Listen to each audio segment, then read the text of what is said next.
Здраво, ова е 131-то издание на Видеологија со Златко Јелевски, дигитален краток осврт за актуелни филмски остварувања, односно спонтана критичка анализа која е збир на први впечатоци илустрирани со подвижни слики.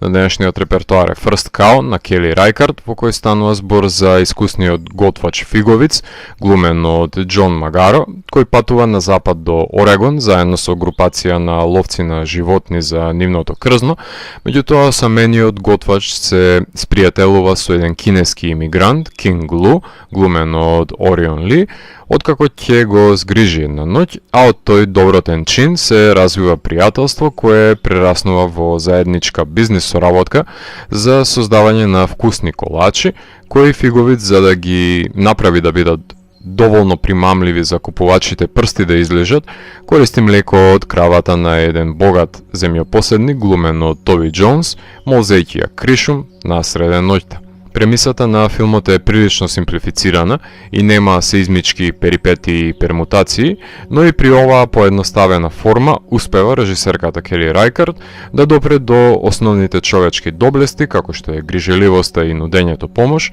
така и желбата за професионален успех, но подучува и на алчноста, љубомората и казнувањето од одземањето на туѓиот посед од луѓето кои ја имаат одземено земјата на индијанците.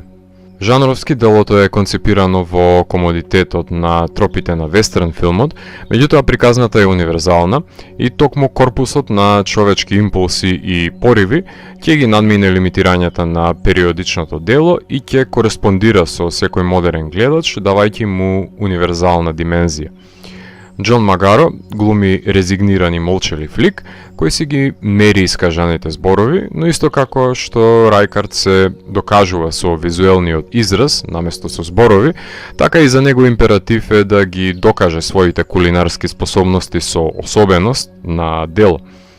Наспроти него го имаме харизматичниот Орион, кој глуми со поагресивен пристап, опортунистичка нарав за проширување на бизнисот, што ќе биде причинител за нивниот пад, затоа што со парите кои иницијално ќе ги направат, слободно може да си ги купат потребните состојки наместо да ги крадат, но во оваа постапка лежи човечката амбиција за профит, која ќе биде водилка за евентуалната пропаст.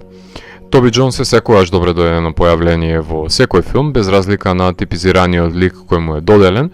кој е заинтересиран за површностите на животот во големите градови и наметнување на посурови казни за злодела. Но останатите споредни ликови се само декор за комплетирање на целосната слика, која треба да ја добиеме за централниот однос на фиговици и Лу. А кравата, таа е звездата на филмот, чија што кралска крв дава врвно млеко, се разбира ако навремено се измолзи. Режисерката Кели Рајкард тенденциозно се фокусирала да создаде амбиентални дела, во кои гради еден микрокосмос, најчесто во Орегон, предводени од постојани патници со немирни души во потрага по себе си, составен од монденскиот живот на главните ликови, доближувајќи ја нивната интима и колоквијалност до гледачот и на инхерентен начин поврзувајќи го со нивните маани и доблести. Таков е случајот со камперите во Олд Џој, летниот распуст во Wendy and Lucy, како и нејзиното периодично ремек дело Микс Катов, кое можеби е најблиску до нејзиниот најнов филм, кој не заостанува зад нив. Напротив, нејзиниот норматив на шематски одредници е извежбан до совршенство во First Cow. Рајкард уште од Микс Катов ја додели довербата на кинематограферот Кристофер Блавел да го креира потребниот визуелен печат за комплетирање на нејзиниот експресивен визуелен јазик, оплеменет со мноштво на детали кои говорат наместо нејзините ликови. Од првиот кадар во овој филм заклучуваме дека ликовите ќе бидат заробени во 1:37 наспроти еден аспект, односно ригидни аспекти кои несомнено дека Рајкард милува да ги применува во нејзините дела, кој ако е употребен совесно може да произведе одлични крупни и средни планови, како што е случајот со First Cow. Ликовите се ситуирани насреде прекрасни кадри во дивината, чие што вибрантно пасторално зеленило е дополнителен чинител во композицијата на ова рустикално дело. Самата режисерка е монтажерка на своите филмови, што говори дека ја има комплетната контрола за постигнување на ритамот кој го посакува, бирајќи го времетраењето на задржување на фокусот на одредени кадри и темпото со кое ќе биде доловено драматуршкото действие, што во овој филм од неа бара да воспостави действие кое е спорадично, но во постојана хармонија со сеопфатната природа која ги обкружува ликовите во делото, кое нема да биде по вкус на сите гледачи, но јас морам да констатирам дека мене ми беше потполно смирувачко и делотворно. Пофалби заслужува и композиторот Уилијам Тајлер, кој со помош на бенџото и акустичната и електрична гитара одлично го доловува лежерното одвивање на животот во пределот, меѓутоа соодветно функционира на рамниште на периодичните флоскули според кои е работен вестерн филмот, доловувајќи го посакуваниот амбиент со минималистичкиот пристап.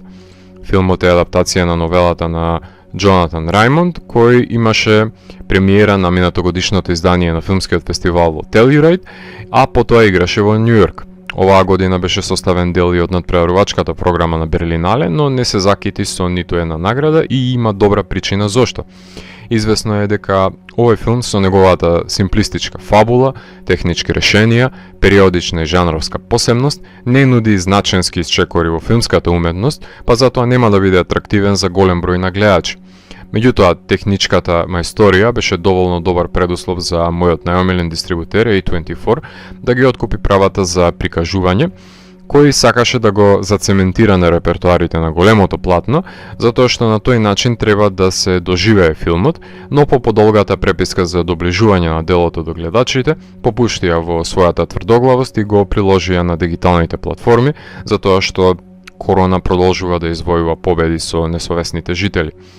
First Cow е драстично посоодветен избор на наслов од првичниот Slow Elk, но ниту еден наслов нема да ги прикрие благодетите на филмот, кои ќе бидат истите причинители кои не само што ќе се одбивни и неатрактивни за потенцијалните гледачи, туку спорото одвивање на действието ќе заспие многумина во киносалите и домовите и нема да го дочекаат антиклимактичкиот отворен крај. Најблиската асоциација можам да ја направам со уште една режисерка која сними вестерн филм во кој се бркаше личната правда во тесен аспект, односно The Nightingale, но Дженифер Кент сними далеку посурово дело од ова. Овој филм е воспоставување на добродетелно пријателство меѓу двајца странци кои влегуваат во авантурата на започнување на заеднички бизнис со украдени состојки, што неретко е случај со окупирањето на туѓата земја, користењето на нејзините добра и продавањето на истите на домородците од кои е одземена, со никулци на капитализам во неоформена држава. Кога ќе се постават пари помеѓу ликови во вестерн филм, секогаш нечи живот ќе биде загрозен. Филмот е амбиентален, изолационен и тивок, но не се плаши да ја прикаже човечката амбиција и нејзиниот подем и пад, поставен во прекрасните природни предели, кај што се пронајдени останките кои ја кријат приказната за фиговици и лу. Ако морам да го евалуирам, тогаш First Cow од мене има 4 од 5. Доколку ви се допадна 131-то издание на дигиталната архива Видеологија, лајкувајте го видеото, споделете го и следете го каналот. Посегнете и по останатите рецензии на виртуелната полица. Ви благодарам за вниманието. Поздрав!